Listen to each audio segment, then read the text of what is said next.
Sir मैंने 2022 में starting का नोट शेड दिया था। तो मेरे सर मतलब इतनी अच्छी रैंक नहीं आई थी।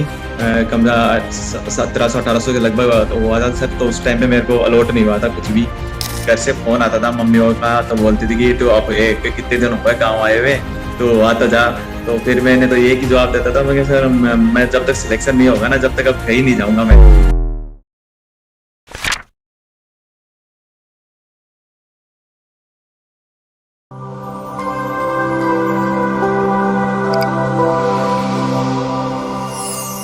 नमस्कार, एक बार फिर से आप सभी साथियों का हार्दिक स्वागत अभिनंदन टीएनसी के इस ऑनलाइन प्लेटफॉर्म में। और आज हमारे साथ एक बहुत ही जबरदस्त रैंकर्स जिन्होंने लिए बहुत ही बड़ी सफलता, और एक ऐसी सफलता जो कि आप देखकर चौंकने रहने वाले हैं।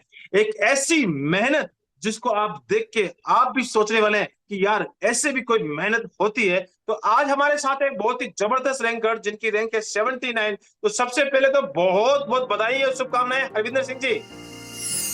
बहुत बहुत धन्यवाद सर आपको। आप ही की सर मेहनत करवाई हुई है। ओके, कैसा लग रहा है इस समय एक बहुत ही बड़ी rank, all India rank 79 under 100 के अंदर। सर मेरे एक बात तो सर विश्वास में नहीं हो रहा अभी तक भी मेरे को। क्या भाई, मैं सोचता था कि हाँ भाई हो जाएगा, लेकिन इतना मतलब नहीं हो रहा था कि अंडर। ओके, आपने जरूर सोचा था कि सिलेक्शन ले सकते हैं, लेकिन इतनी बड़ी हाँ, रैंक तो सिलेक्शन तो आपने सोचा भी नहीं था, और इतनी बड़ी बहुत ही जबरदस्त रैंक को आपने हासिल किया है। और बहुत ही शानदार आंकड़ा, अंडर 100 आना हर किसी के बस की बात नहीं है, और वो आंकड़ा आपने पार कर दिखाया है। तो इसके लिए आपको बहुत बहुत बधाइयां, आपके पूरे परिवार को, टीएनसी परिवार की तरफ से बहुत बहुत बधाइयां। आज हम आपसे बहुत सारी थैंक यू चीजें सर। जानेंगे कि संघर्ष कैसे किया, किस प्रकार से मेहनत की, किस प्रकार से आपने इतना बड़ा अचीवमेंट हासिल किया। इसके बारे में डिटेल से जानने की कोशिश करेंगे। इस इंटरव्यू में आपसे बहुत सारी चीजें पूछने वाले हैं कि जो आने वाले फ्यूचर नर्सिंग ऑफिसर्स होंगे उनको बहुत बड़ा बेनिफिट मिलेगा। तो सबसे पहले इस इंटरव्यू की जो शुरुआत है वो आपके अपने इंट्रोडक्शन से। सर मेरा नाम हरविंदर सिंह है, और मैं वैसे सर मैं राजस्थान से हूँ, लेकिन मैं अभी 5 साल जयपुर में रह रहा हूँ। और मेरी एजुकेशन मेरे ननियाल में हुई थी, सीकर से। और अभी मैं सर यहीं प्राइवेट हॉस्पिटल जयपुर में काम कर रहा था सर, और साथ में हायर एजुकेशन कर रहा था एसएमएस नर्सिंग कॉलेज से। तो आज हम आपसे जैसे आपने बताया अपना इंट्रोडक्शन, जयपुर के रहने वाले, ननिहाल में रह के आपने पढ़ाई की, और बहुत ही जबरदस्त आपने मेहनत हाँ, की है। मैं एक क्वेश्चन आपसे पूछना चाह रहा हूँ, कब आप नर्सिंग पास आउट हो गए थे? मैं सर 2022 में की थी नर्सिंग सर, पास आउट 2022 में कंप्लीट। आपने नर्सिंग को पास आउट किया, 2023 में आपने सफलता ली।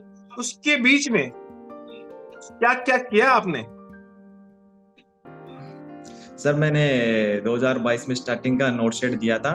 तो मेरे सर मतलब इतनी अच्छी रैंक नहीं आई थी। कम 1700-1800 के लगभग हुआ था सर। तो उस टाइम पे मेरे को अलॉट नहीं हुआ था कुछ भी।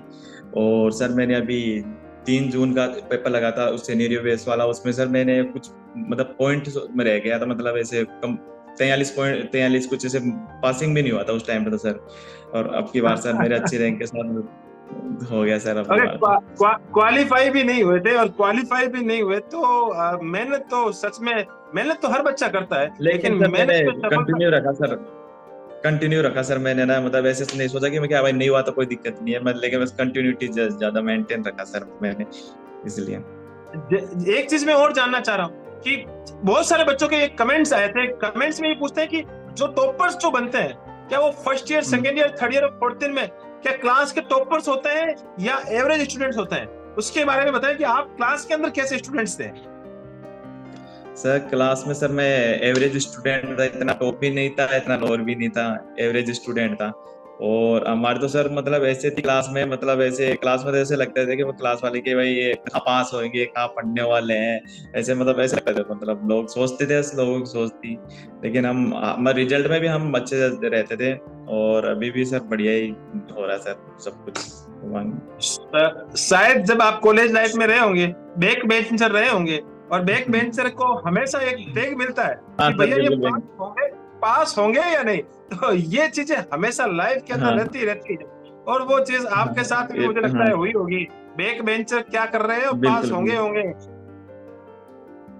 हाँ यस सर, बिल्कुल सर। बहुत ही बहुत जबरदस्त बात। अब मैं आपसे ऐसे ऐसे सवाल पूछने वाला हूँ जो आने वाले नौशेड जो एस्पिरेंट है उनके लिए बड़े बेनिफिशियल होने वाले हैं, और उनके मन के सवाल मेरे मुंह से जरूर निकल रहे हैं, लेकिन बच्चों के सवाल मेरे पास आते हैं और वही सवाल मैं आपसे पूछना चाह रहा हूँ। शुरुआत जो आपने 2 फेलियर के बाद टीएनसी के साथ आपका जब जुड़ाव कब से हुआ, कैसे हुआ, कहां से पता लगा?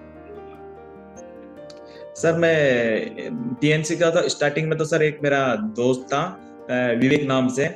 तो वो मतलब यहाँ जयपुर मेरे साथ ही कोचिंग, मेरे साथ तो क्या मेरा फ्रेंड था कॉलेज का, वो मतलब कोचिंग करता था, तो उसने बताया था ऐसे। लेकिन उस टाइम पे सर मैं इतना जानता नहीं था टीएनसी को। तो जैसे मतलब सर मैंने एग्जाम दिया था, मतलब 22 में तो अच्छी रैंक नहीं आई थी, और 23 में तो क्वालिफाई भी नहीं हुआ। तो इसी चक्कर में मैं सोचा कि क्या करें, मगर रैंक कैसे आएगी। तो उस चक्कर में सर मैंने मतलब आपके वीडियो आते थे यूट्यूब पे, मतलब जिनके इंटरव्यू होते थे, तो उनको देखता था मैं कैसे क्या ऐसे तैयारी करते हैं, कहते मतलब कैसे टॉपर्स बनते रैंकर्स। तो सर फिर बाद में मैंने अब की बार ये अप्रैल वाला था, मैं एक बार मतलब तो रैंक नहीं आ रही, तो इसलिए मैं एक बार विश्वास करके देखते हैं टीएनसी पे तो कैसा क्या रहता है। तो फिर मैंने सर कॉम्बो पैक लिया था, वीडियो वाला रेशनल वाला होगा। ओके, पहले तो भरोसा नहीं हुआ होगा क्योंकि इतने सारे रैंकर्स के इंटरव्यू देख रहे थे, तो क्या नहीं लगा कि यार इंटरव्यू आ रहे हैं तो पहले रोज इंटरव्यू देखते गए, फिर लास्ट में सोचा यार कहीं नहीं हो रहा है, बहुत कुछ पढ़ लिया, हाँ चलो एक बार तो भरोसा हाँ करते हैं।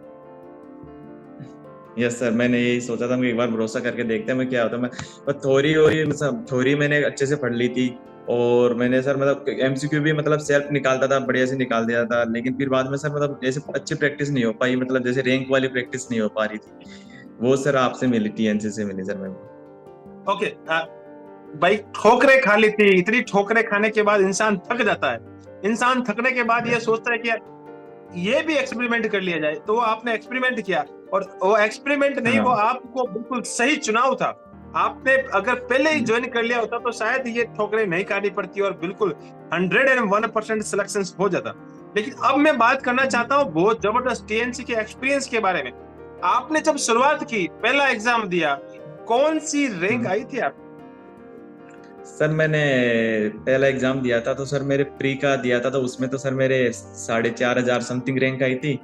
और उसमें मेंस में तो सर मेरे तो बहुत दूर था, जब 15,000 16,000 स्टूडेंट दे रहे थे, तो उस टाइम पे आई थी मेरे 8,000 समथिंग रैंक आई थी तो फर्स्ट पेपर। जब ये ऐसा हुआ तो मन में डर नहीं लगा कि भैया फिर से खड्डे में जा रहे हैं? बिल्कुल सर, बिल्कुल बहुत ज्यादा डर लगा था मुझे, मतलब कहाँ 15,000 में से अपन 8,000 रैंक आ रही है, कहाँ अपन को टॉप 500 में आएंगे, जब कोई मतलब जाके ऐसा विश्वास होगा कि अपने जैसे अपना जो मन चाहे हॉस्पिटल मिल पाएगा, ऐसे मतलब फील लग रहा था मुझे, कहाँ से मतलब मिलेगा अपन को ये। मतलब ऐसे दूर रैंक आ रही थी, तो ऐसे फील नहीं हो रहा था कि हो जाएगा। ओके, ऐसी दूर रैंक आती थी, पीछे पीछे पढ़ तो सारा लिया था, फिर भी रैंक पीछे आ रही, क्योंकि क्वेश्चंस वहां पे बिल्कुल नए नए क्वेश्चंस वहां मिल रहे थे, आपको प्रैक्टिस बिल्कुल उसी बिल्कुल। हिसाब से करवाई जा रही थी, इतने शानदार शानदार क्वेश्चंस आपके पास लेके आए जा रहे थे। तो कभी मन में गालियां देने का विचार नहीं आया कि यार टीएनसी वाले कहाँ कहाँ से क्वेश्चन उठा के ले जाते हैं? अरे सर मैं तो दूंगा, मैं बढ़िया पढ़ लिया था, मौसमी को भी उसके भी क्वेश्चन निकाले थे पहले। तो मुझे लग नहीं, मैं कहाँ से क्वेश्चन आ रहे हैं, मतलब समझ में नहीं आ रहा था मैं कहाँ से आ रहे हैं, जैसे फील मतलब नए, हर बार नए क्वेश्चन आ रहे थे वैसे। स्टार्टिंग में तो ऐसा लग बिल्कुल रहा, फिर बाद में धीरे धीरे मतलब होने लग गया था सर। सही। बिल्कुल, बाद में समझ में आया कि ये नए नहीं है, ये जो हमने पढ़े उसमें से ही क्वेश्चन क्रिएट किए जा रहे हैं, उसमें से ही क्वेश्चन को घुमाया जा रहा है, आपकी मेंटल एबिलिटी को परखा जा रहा है कि एग्जामिनर किस लेवल तक जा सकता है, उस लेवल तक जाने की कोशिश करती है टीएनसी, और वहां से क्वेश्चन क्रिएट करती है और बच्चों को लाके देती है कि अब तुम सोल्व करो। आपने रटे रटाए क्वेश्चन तो बहुत पढ़े होंगे, बहुत सारी चीजें पढ़ी होगी, लेकिन टीएनसी हमेशा नए नए क्वेश्चन आपके सामने लेके आती है, तो बड़ा बेनिफिट निकल के आता है। सबसे अच्छी रैंक टीएनसी के अंदर कब आई? सर मेरी सबसे अच्छी रैंक आई थी मतलब अंडर मतलब 30 के अंदर भी था, मैं 2-3 बार आ गया था मैं, तो वो जो लिस्ट डालते हो आप टेलीग्राम पे अंडर 30 वाली, उसमें मेरे सर एक बार आई थी 9th रैंक, और एक बार आई थी मतलब 30, मतलब आने लगी थी, मतलब अंडर 30 में भी कभी कभी आ जाती थी, और वैसे अंडर 200 के अंदर तो आती है मेरी धीरे धीरे, मतलब जब कंटिन्यू प्रैक्टिस कर रहा था मैं। 200 के अंदर हमेशा रैंक आती थी और हमेशा आप हम्म, कंटिन्यूसली रनिंग कर रहे थे और सारी चीजें बहुत ही बढ़िया चल रही थी और हम्म, आपको मन में लगा कि हाँ, अब तो कुछ हो सकता है, तो अब थोड़ा अच्छा चल रहा है, सारी चीजें अच्छी चल रही है। एग्जाम हम्म, हॉल में जब एग्जाम देने गए थे, एग्जाम जब दे रहे थे, तो क्या हम्म। लगा कि कौन सा पेपर चल रहा है? अरे सर उस टाइम पे सर मतलब ऐसे फील हो रहा था कि मतलब टीएनसी से मतलब कुछ क्वेश्चन तो 20-25 क्वेश्चन तो ऐसे डायरेक्ट ऑप्शन के आए थे, मतलब कहीं भी मतलब चेंज नहीं था उनके अंदर। और मेरे तो सर पेपर ऐसा खुला था स्टार्टिंग में, जैसे मतलब सारे इजी इजी क्वेश्चन आए, मतलब इजी लग रहे थे, पता नहीं वो अच्छी प्रैक्टिस थी इसलिए मेरे को इजी लगे थे। तो इसलिए मतलब आधे 25-30 क्वेश्चन तो टीएनसी के आए थे मैं। और वैसे धीरे धीरे मेरे इजी पे पार्ट खुला था, तो इसलिए मैं तो बढ़िया से अच्छे से मतलब आगे बढ़ रहा था मैं। जैसे जैसे ऐसा लग रहा था कि मैं यार मतलब अपन तो सीरीज ही दे रहे हैं, वो तो बिल्कुल ही मतलब ऐसा नहीं लग रहा था कि मतलब है क्या भाई सीधे अलग से सिक्स मैं लगा तो के सोच जाते रहा था मतलब। हाँ, ऐसा पहले तो ऐसे लग रहा था मैं यार बहुत इजी पेपर आ गया कि मैं क्या होगा इसमें तो मतलब हाई जाएगी कट ऑफ मेरिट, इसे ऐसा लगने लग गया था मेरे को। ओके, कितने क्वेश्चन आपने अटेम्प्ट किए थे? मैंने सर 83 अटेम्प्ट किए थे सर। कितने क्वेश्चन गलत हो गए? मेरे सर 12 क्वेश्चन गलत हुए थे सर। क्या जबरदस्त कंट्रोल किए आपने माइनस मार्किंग। और ये ही आंकड़ा बहुत ही बड़ा आंकड़ा होता है और मेहनत के साथ आता है। बच्चे सोचते हैं कि ये इतना जल्दी आ जाता है, लेकिन ये जल्दी नहीं आता, इसके लिए बहुत मेहनत करनी पड़ती है, बहुत रातें काली करनी पड़ती है और बहुत लंबे समय तक मैं आपको प्रैक्टिस के साथ कंटेंट को प्रायोरिटी देनी पड़ती है, तब जाके ये सारा। वैसे तो मार्केट में हजारों टेस्ट सीरीज आपको देखने को मिलती होगी, लेकिन टीएनसी के अंदर कुछ अलग चीज है। वो मैं आपसे सुनना चाहूंगा कि आप बताएं कि टीएनसी के अंदर आपको क्या चीज अलग बनाती है? सर अलग तो टीएनसी के अंदर सब बहुत मतलब क्वेश्चन प्रैक्टिस इतने करा देती है कि मतलब है ना, मतलब कुछ एम्स मतलब वो भी सोचता है कि मैं कहाँ से बनाऊं, मतलब क्वेश्चन डेली सोल्व करा देती पेपर के अंदर। एम्स भी ये है सोचना सर। पड़ जाता है कि एम्स भी सोचता है कि यार इतने डीप क्वेश्चन तो टीएनसी लेके आ गया, अब हम कहां से बनाए। हर लेवल का पेपर, हर लेवल का पेपर बनाती है, जैसे मतलब कभी कभी मतलब इजी पेपर भी बनाती थी, और कभी मतलब मॉडरेट लेवल का भी मतलब पेपर बनाती थी, और कभी मतलब टफ से टफ क्वेश्चन मतलब ऐसे बड़े से बड़े क्वेश्चन भी डालती थी कि भाई बच्चे मतलब कहीं अटके नहीं, मतलब यानी कि सिनेरियो बेस भी दे दे तो अटके नहीं, और इजी पेपर दे दे तो भी अटके नहीं, मॉडरेट लेवल का भी दे दे तो भी नॉर्मल भी अटके नहीं बच्चे, मतलब ऐसे पूरा अच्छी तरह से हो जाए। बिल्कुल बिल्कुल, जैसे कि आपने बताया कि आपने टीएनसी के कॉम्बो प्लान को चूज किया था, जिसके अंदर वीडियो साथ ही साथ टेस्ट सीरीज और सारा का सारा सिलेबस उसमें कवर होता है। तो आपको मैं वीडियो के बारे में कुछ पूछना चाहता हूँ। जो वीडियो रेशनल होते थे, जो वीडियो के रेशनल आपको मिलते थे, कैसे लगते थे वो वीडियो रेशनल? तो उसमें सर मतलब जैसे कि जब मैं क्वेश्चन वापिस मेरे जब पेपर देने के बाद में जैसे रॉन्ग हो जाते थे, तो मेरे को मतलब जब समझ में नहीं आता था, तो मतलब उन क्वेश्चनों को मतलब रेशनल पढ़ता था, तो मतलब मतलब एक क्वेश्चन में से मतलब 10 क्वेश्चन निकाल के देते थे सर। तो मतलब अलग ही मतलब कॉन्फिडेंस आता था उनको देख के कि हमारी इसमें तो ये इसके कारण से मेरा गलत हुआ, उसके मतलब रेशनल पढ़ने में सर मेरा मतलब बेसिक तो ऐसे ही पहले क्लियर था और ज्यादा क्लियर हो गया, मतलब उससे मतलब आगे के लिए मतलब और क्वेश्चन अटेम्प्ट यस कर मतलब यस करे तो यस, मतलब कैसे करें। बहुत ही अच्छी बात है। पहले से क्लियर होते हैं, लेकिन जब नई चीजें उसमें ऐड होती है, तो वीडियो रेशनल, आपका हाँ, वीडियो एमसीक्यू बैच उसमें बहुत ही बड़ा रोल निभा लेता है। और वही रोल आगे एग्जाम में आपको बेनिफिट दे जाता है कि यार चीजें आपके माइंड के सामने उसी लेवल की तरह से सोचती है और बहुत ही जबरदस्त बेनिफिट मिलता है। उसी का फायदा आपको भी मिला है और आज एक बहुत ही बड़ी 79 रैंक के साथ इंटरव्यू कर रहे हैं। और अब मैं और मैं चीजें तो सर पूछना चाहूंगा। मैं तो सर एक बात आपने बोली थी कि जब मैंने ज्वाइन किया था स्टार्टिंग में वो सर मेरे रैंक दो एक बार मतलब आपने मैं रात को फोन किया था 2-2:30 बजे के समथिंग, मगर पूरी रात आप मैंने जगते रहते हो, मेहनत करते हो सर मुझ पेपर के बनाने के लिए। तो ये मतलब लाइन आपने ज्यादातर मैं बोल के मेरी नींद हराम करवा रहे हो आप। सर मैं तो मतलब ऐसा लग मतलब करा था, तो आपने बोला था कि अरविंदर मतलब एक बात का गांठ बांध लेना कि तो मतलब टीएनसी का पेपर मतलब देना मत भूलना, तुझे अच्छी रैंक में लाके खड़ा कर दूंगा मैं। ये बात उसी बात को फॉलो करके मैंने सर कंटिन्यू मतलब एक भी टेस्ट मिस नहीं किया था मैंने सर। और दूसरी बात बिल्कुल सर मतलब जैसे मतलब रात को जैसे मतलब पेपर सबमिट कर 11 बजे पेपर सबमिट करना होता था, तो उसके कंप्लीट होने के बाद में जब जब तक मेरे को सर सोता नहीं था जब तक मेरी रैंक नहीं आ जाती थी अंदर जब तक मतलब वेट करता था मेरी रैंक का। बिल्कुल नॉट बिल्कुल, डेली। रात्रि चढ़ के आप हमारी तरह ही कि मुझे याद है वो उस दिन आपका मैसेज आया था कि सर आप जाग रहे हो, तो मैंने बोला हाँ मैं जाग रहा हूँ, बताओ क्या हुआ। तो आपने बोला सर मैं इतने एग्जाम दे चुका हूँ, मैं हर बार फेलियर रहा हूँ, और मुझे इस बार आप रैंकर्स बना सकते हैं क्या। मैंने कहा एक बार कॉल कर लो, अभी कॉल पे ही बात कर लेते हैं, क्योंकि रात का समय है तो इतना चैटिंग करेगा हाँ। कौन, लिखने में हाथ दर्द होता है। तो आपका कॉल आया था और उस समय मुझे आज भी हम्म। याद है, मैंने एक ही बात बोली थी, रैंकर्स बनाने की गारंटी मेरी है, लेकिन एक चीज फॉलो करनी होगी। वो क्या है बोला, मैंने कहा वीडियो एमसीक्यू के साथ आपको बिल्कुल फुल कोर्स के साथ आपको कंप्लीटली एग्जाम एक भी नहीं छोड़ना है। तो आपने बोला सर ये रहा वादा, और एक भी एग्जाम नहीं छोड़ूंगा, रैंकर्स अगर नहीं बना तो मैंने कहा गारंटी मेरी है रैंकर्स बनोगे। और आज वो दिन सफल हो गया है, क्योंकि मेहनत आपने की है, बिल्कुल आपने हमारे मार्गदर्शन को फॉलो किया है। बहुत बहुत धन्यवाद, इस मार्गदर्शन को आपने फॉलो किया। अब एक चीज और जानना चाहता हूँ, बहुत बार जो होता है ना कि डिमोटिवेशन, हर बार जब फेलियर आते हैं तो इंसान बेरोजगार होता है, तो सबसे ज्यादा तो परेशान पड़ोसी, क्या हुआ क्या हुआ क्या हुआ, ये पड़ोसियों का बिल्कुल और सर, गांव बिल्कुल। वालों का बहुत बड़ा चक्कर रहता है। ये अगर हम गांव से हैं और या कम्युनिटी या कोई अगर हमारी कॉलोनी है, तो जिस दिन हम हम्म। उसमें चले जाते हैं तो उनकी नजर हमारे ऊपर ही रहती है कि ये आ गया है, बेरोजगार प्राणी आ गया है। तो आपके मैं तो ऊपर ऐसा डिप्रेशन प्रेशर था, तो उसको कोप अप कैसे किया। मैंने सर मतलब यही बोला था, मतलब मतलब घर से फोन आता था मम्मी और का, तो बोलती थी कि तू अब कितने दिन हो गए गाँव आए हुए, तो आता जा। तो फिर मैंने तो यही की जवाब देता था, मैं सर मैं जब तक सिलेक्शन नहीं होगा ना, जब तक अब कहीं नहीं जाऊंगा मैं, मतलब ऐसे बोला था मैंने समथिंग। जब तक सिलेक्शन नहीं गांव नहीं आऊंगा, क्योंकि पड़ोसी मेरे से ज्यादा परेशान है। हाँ हाँ। बिल्कुल सही बात है, सही बात है, और होता हर बेरोजगार के साथ यही कहानी है, और हर बेरोजगार के साथ यही चल रहा है, क्योंकि ज्यादा सोशल प्रेशर इतना आ जाता है कि इंसान उस समय खुद की मेंटल एबिलिटी काम नहीं करती है कि करे तो करे क्या। ये बात भी बिल्कुल फैक्ट है। अब मैं आपसे बहुत सारी चीजें और पूछना चाहूंगा। सब बच्चे पूछ रहे हैं कि टॉपर्स का जो डेली शेड्यूल पैटर्न होता है, कैसे उठते थे, क्या करते थे, कितने बजे क्या पढ़ते थे, थोड़ा सा बता पाएंगे।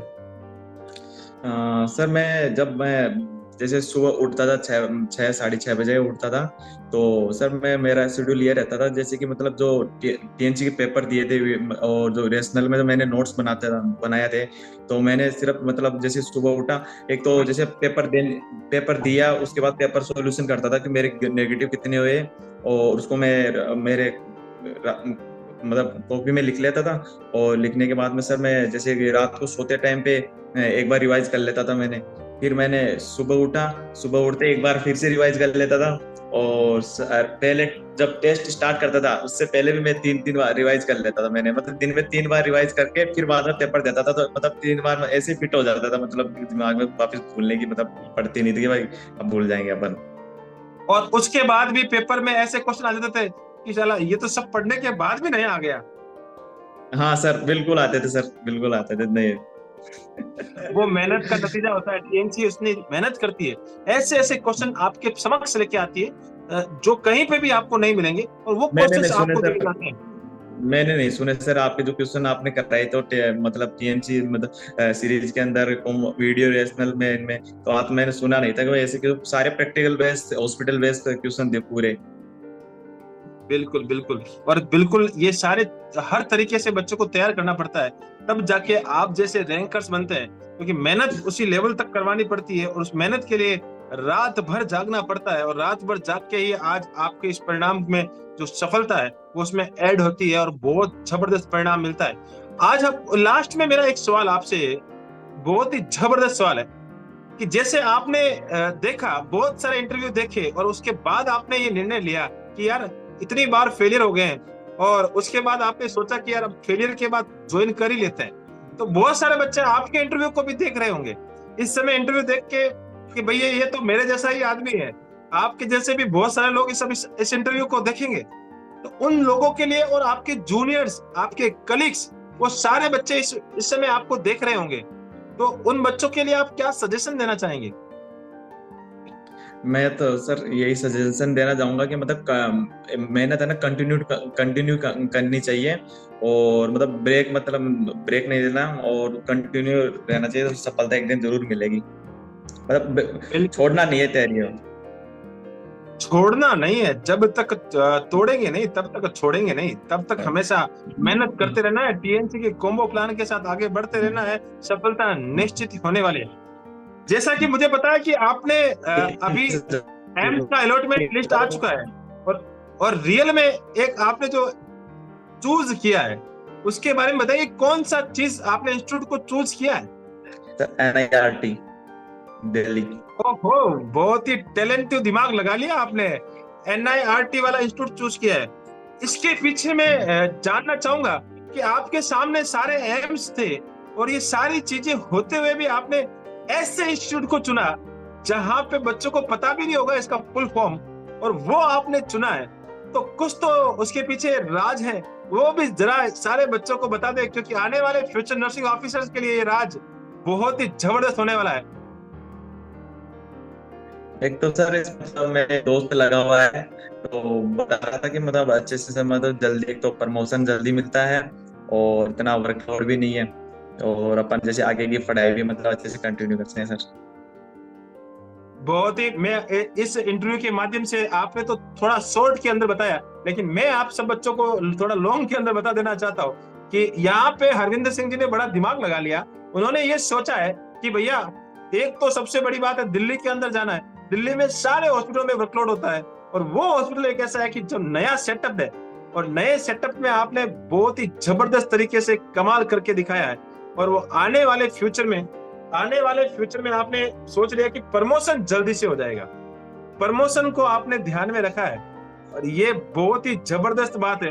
प्रमोशन प्रायोरिटी दी है कि भाई प्रमोशन जल्दी हो जाएगा और फायदा मिलेगा, बहुत ही अच्छी बात है।